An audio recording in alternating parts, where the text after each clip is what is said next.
Hey everyone, welcome back to Corporate Decoder, the place where we unpack the confusing world of business filings with a smirky foreshadowing that after this deep dive, you'll see exactly how this company is trying to navigate the choppy waters of biotech.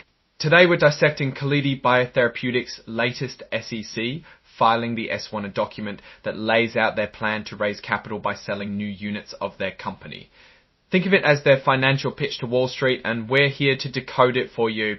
This is basically their official way of saying they're looking for investors and they're laying out all the juicy details about what they're selling and why. This filing is super important because it tells us not just about their current financial health, but also their future plans, their risks, and basically everything an investor would want to know. So what is Calidi Biotherapeutics all about? They're a clinical stage biotechnology company developing genetic medicines and oncolytic viruses targeting cancer. In simpler terms, they engineer viruses to fight cancer cells, and they're developing two main platforms called Supernova and Neuronova, plus a newer one called Red Tail. Now, here's an interesting point. Calidi is calling themselves an emerging growth company and a smaller reporting company. This means they get to follow some easier rules for public companies, which is great for them, but might mean less detailed information for us. Think of it as them getting a bit of a hall pass on certain disclosures. Let's jump into the core of this filing, the offering itself. They're planning to sell up to 1,907,605 units. Each unit is a package deal, one share of common stock, or a special pre-funded warrant instead of a share plus a Series I warrant to buy another share. They're also offering more units that come with pre-funded warrants instead of regular stock. This is a clever way to let investors who might hit ownership limits still invest, have a regular stock. This is a clever way to let investors who might hit ownership limits still invest or invest one and Blever 97.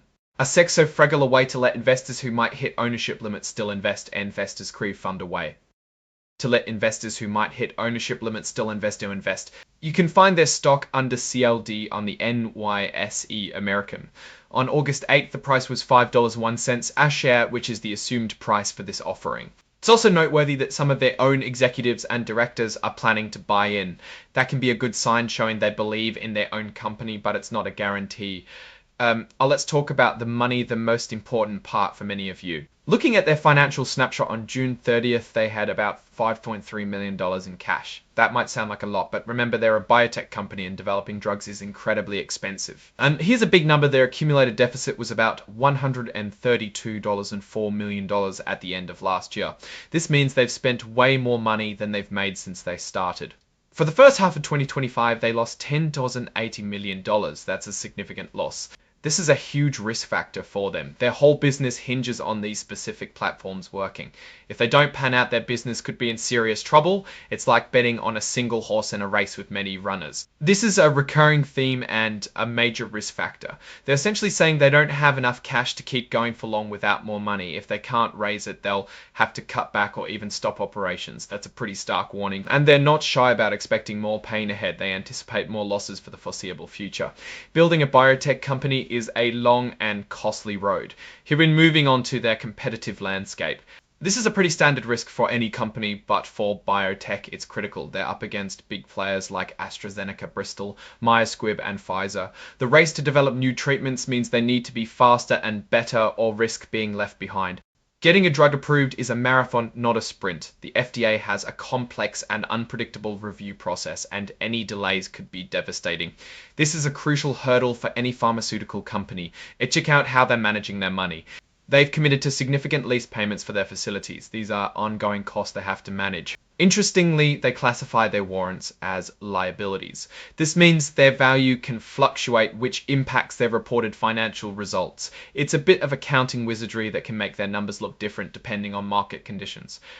To now, let's look at who owns the most shares. Armistice Capital is a major shareholder owning about 8.117% of the company's stock. Large shareholders like this can have a significant influence on the company's direction.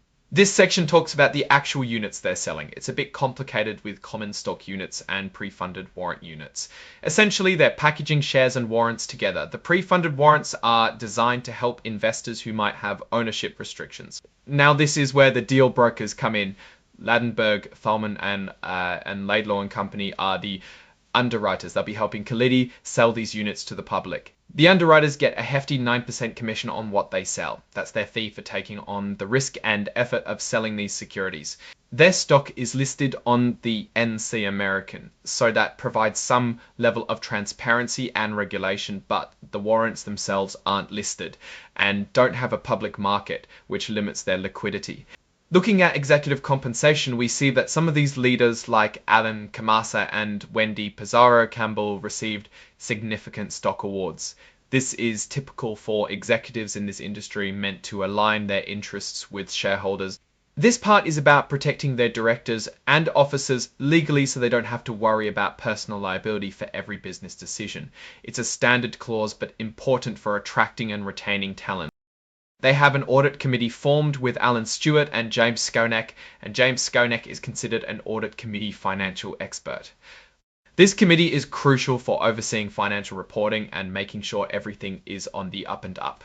The compensation committee, made up of James Skonek, Scott Leftwich, and George Peoples, is responsible for deciding how much the top executives get paid.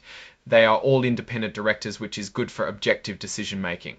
This committee handles identifying new directors and overseeing the company's governance practices. Scott Leftwich, James Skonek, and Alan Stewart are on this important committee. This is a really important SAE statement for the company.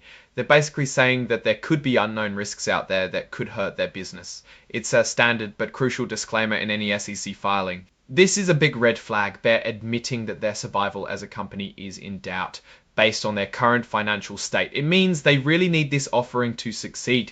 Again, they're reinforcing that their future hinges on getting more money quickly. It's a critical point that investors need to understand. This filing shows they took action to get existing warrant holders to exercise their warrants early by offering a reduced price. This is a common tactic to raise cash quickly. They're estimating they'll bring in about $5.1 million from this offering before expenses if all goes as planned. That money is earmarked for general operations and advancing their research. If you invest in this offering, you'll experience immediate dilution. This means your ownership percentage in the company will be less than it would be if you bought shares at the net tangible book value. They're saying new investors will pay $5.1 for shares that after the offering will be worth about $2.46 on paper. That's a significant paper loss right out of the gate. This is a standard disclosure, but in biotech, it's particularly relevant with the handling of materials. Compliance is key to avoid fines and shutdowns. This phrase gets repeated quite a bit, and it highlights just how many risks are involved in this business. From regulatory hurdles to market acceptance and competition, nearly every aspect of their operations carries a substantial risk of negative impact. Let's zoom into the balance sheet as of June 30, 2025. They had total assets of about $9.4 million, which is pretty small, but their total liabilities were over $7.2 million. This shows a precarious financial situation. Their income statement up to June 30 that same year paints a clear picture. They had operating expenses of over $10 million and a net loss of more than $10.8 million on development and not generating revenue from sales yet. This statement basically summarizes their entire business model. They are in the development phase and don't have approved products yet, which explains the losses. Looking at their warrants outstanding as of January 1, 2025, they had over 91,000 warrants. These are basically options to buy stock at a certain price, and they represent potential future dilution for existing shareholders. This sentence really breaks down all the upfront work they've been doing before even getting close to selling a product. It's a summary of the massive investment required before any revenue can be generated. Looking at the full year 2024, their net loss attributable to common stockholders was a staggering $23.80 million. This is the bottom line impact on shareholders. This is a bit of accounting jargon, but it essentially means they adjusted the value of outstanding warrants due to a change, and it was recorded as an equity issuance cost. It's another example of the complex financial instruments at play. Now for our take on Calidi Biotherapeutics. They are in a very high risk, high reward industry. Their technology sounds promising, especially the red tail platform for systemic delivery, but they're still very early stage. The biggest challenges are funding their extensive R&D and getting through the complex regulatory process. The fact that they admit substantial doubt about their ability to continue as a going concern is a major warning sign for potential investors. The leadership changes are also something to watch. With a new CEO and chairman, it's crucial they can execute their strategy effectively and manage the company's finances prudently. The proposed offering, while necessary for survival, also comes with significant dilution for new and existing shareholders. They're selling units at a price considerably higher than their current net tangible book value per share. In conclusion, Calidi Biotherapeutics is a company with innovative technology, but facing immense financial and regulatory hurdles. The key will be their ability to raise sufficient capital and successfully navigate the clinical and approval pathways. It's a classic high-risk biotech play. Alright, that's our breakdown of Calidi Biotherapeutics' latest filing. What's your take on these numbers and what they signal for the company's future? Drop your thoughts in the comments. If this analysis was valuable, hitting that like button really helps, and subscribe for more deep dives. Don't forget to check out our Discord in the description to continue the conversation and connect with fellow analysts. Thanks for watching. See you next time.